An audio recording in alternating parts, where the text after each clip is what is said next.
রাজধানীর ভাটারা থানায় দায়ের করা সন্ত্রাসবিরোধী আইনের মামলায় মেজর সাদিকের স্ত্রী সুমাইয়া জাফরিনকে 5 দিনের রিমান্ড মঞ্জুর করেছেন আদালত। বৃহস্পতিবার সন্ত্রাসবিরোধী মামলায় সুমাইয়া জাফরিনকে আদালতে হাজির করে 7 দিনের রিমান্ডে নেওয়ার আবেদন করেন মামলার তদন্ত কর্মকর্তা।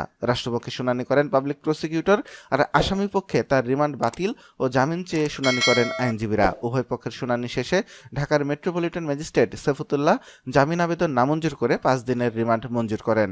রাজধানীর বসুন্ধরা এলাকায় সংলগ্ন কেবি কনভেনশন সেন্টারের ঘটনায় সম্পৃক্ততার অভিযোগে সুমাইয়া জাফরিনকে গতকাল বুধবার ডিবি হেফাজতে নেওয়া হয়। পরে বৃহস্পতিবার তাকে গ্রেফতার দেখিয়ে আদালতে হাজির করা হয়। এ বিষয়ে রিমান্ড চলাকালীন সময়ে বিচারককে জাফরিন বলেন, আগে থেকেই ওটা অ্যারেঞ্জ করা ছিল। সেখানে ইনভাইট পেয়ে আমি ও আমার হাজব্যান্ড কিছু সময়ের জন্য গিয়েছিলাম। তিনি বলেন, এএসপির পরিচয়ে অন্য কেউ জায়গাটা ভাড়া করেছিল, সেটা আমার উপর চাপানো হচ্ছে। দয়া করে আমাকে রিমান্ডের মতো ডিসিশন দিবেন না। কিছু জানার থাকলে এমনিতেই জিজ্ঞাসাবাদ করতে পারেন, আমি উত্তর দিব। আমি নিজে এটা করিনি, তাই অনুরোধ, আমাকে রিমান্ড দিবেন না।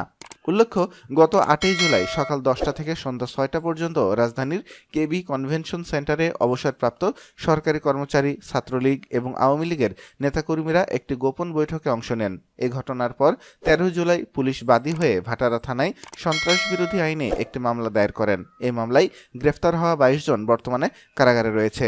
সুপ্রিয় দর্শক মণ্ডলী, প্রতি ঘন্টার আপডেট নিউজ পেতে অবশ্যই আমাদের চ্যানেলটি সাবস্ক্রাইব করুন এবং আমাদের পেজে ফলো দিয়ে আমাদেরকে সহযোগিতা করুন। ধন্যবাদ।